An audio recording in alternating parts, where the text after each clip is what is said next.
හරිම සරල අමුද්‍රව්‍ය ටිකක් පාවිච්චි කරලා හවස් වරුවක ප්ලේන් ටියක් එක්ක බොන්න මේ වගේ රසඥ ආලේන් ටිකක් හදාගන්න තමයි අද මම ඔයගලට කියලා දෙන්නේ. ඉතින් ඉස්සෙල්ලාම මේ වගේ අල ටිකක් අරගෙන ඒක කපාගෙන හොඳට තඹ ගන්න. ඊට පස්සේ අපිට තියෙන්නේ මේ වගේ ලුණු ටිකක් කොටුවට කපා ගන්න. චොප් වෙන්න කපා ගත්තම හරි. ඊට පස්සේ සීකුලියක් මෙතන චොප් වෙන්න කපා ගන්න. පොඩියට කපා ගන්න. ඊට පස්සේ අමුමේදී කාරිපිංචක් වගේ දේවල් අපිට එකතු කරගන්න පුළුවන්. තව ඔයාට කැමති නම් මේකට චිකන්, සැමන් වගේ දේවල් එකතු කරගන්න. මේ තියෙන්නේ මං හදාගත්ත රොටි බෝල ටික. මේ රොටි බෝල ටික හදන්නදී මම වෙනම වීඩියෝ එකක් අරන් ඊළඟට අපි මෙලොවට පෑන් එකකට තෙල් ටිකක් දාගෙන අපි කපාගත්ත සියලුම අමුද්‍රව්‍ය ටික මේකට දාගන්නවා. සුදු ලුණු කර්පිංච අමුවෙස් දාලා බැදෙන්න ඇරලා ඒකට අපිට ලුණු එකතු කරලා සුද්දක් වෙලා බැදෙන්න හදන්න පුළුවන්.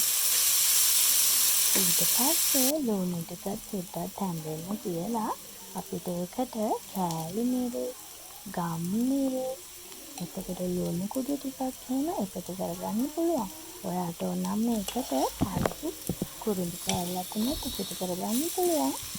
ඊට පස්සේ අපි මේකට තම්බගත්ත අල ටික හොඳින් පොඩි කරගෙන එකතු කරගන්න. එකතු කරගෙන ඒකත් හිටක් බැදෙන්න ඇරලා මෙන්න මේ වගේ හදාගන්න. ඊට පස්සේ මං කලින් හදාගත්ත රොටි බෝලේ මෙන්න මේ විදිහට දිගහැර ගන්න. ඔයාලා ඉතින් රොටියක් හදන්න දන්නවනේ. සාමාන්‍ය හදන විදිහටම තමයි හදන්නේ.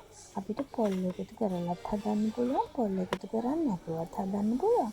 මම නම් පොල් නැතුව තමයි මේ රොටිය හදලා තියෙන්නේ.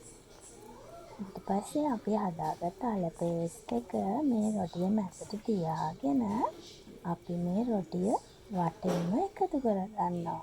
මෙන්න මේ විදිහට. ඊට පස්සේ රොටිය මැදට ලොකු පිටිකුලියක් එන නිසා අපි ඒ ටික තුනී කරගෙන මෙන්න මේ වගේ රවුම් හැඩයකට හදාගන්නවා. ඔයාට රවුම් හැඩයක් මාරු නැහැ කියලා දුක් වෙන්න එපා. මටත් හැමතිස්සෙම රවුම් හැඩයක නැහැනේ. මේක කොටුවක් වෙන්න පුළුවන්, හැඩයට එන්න පුළුවන්. ඒක ගැන හිතන්න එපා. අවශ්‍යකට කන්න ඔයාගේ ගෙදර අයට හදලා දෙන්න.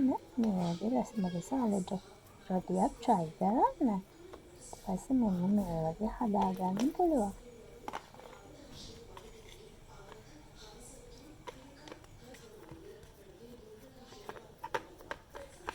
මේ තවත් මං ඒ වගේම හත්පුර ටිකක් ඔයගලන්ට බලන්න දැම්මා. ඉතින් මේ රොටිය හරිම soft එකට දිගෑරෙනවා.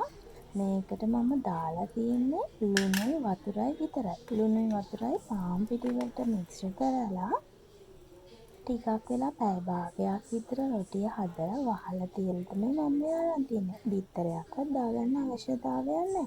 ගෙදර තියෙන අඩුම අමුද්‍රව්‍ය ප්‍රමාණයක් පාවිච්චි කරලා අපිට මේ අල රොටිය හදාගන්න පුළුවන්. ඒ වගේම මේක හරිම රසයි. මේක හදලා තියන අය නම් දැනටමත් දන්නවා ඇති මේක කොයිතරම් රසයිද කියලා. අපේ ගෙදර අය නම් මේකට වශී වෙලා ඉන්නේ.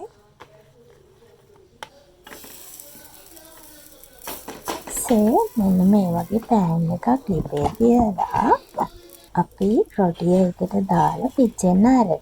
ඊට පස්සේ එක පැත්තක් පිච්චුනම අපි අනිත් පැත්ත හරවගෙන මෙන්න මේ වගේ ලස්සන රන්වන් පාටක් වෙනකන් අපිට රොටිය පුච්ච ගන්නයි තියෙන්නේ.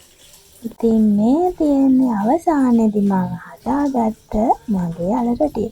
අල රොටිය කැපුවට පස්සේ දෙකම මැදින් මෙන්න මේ වගේ තමයි පේන්නේ. ඔයත් මේ වගේ එකක් හදන්න try කරන්න.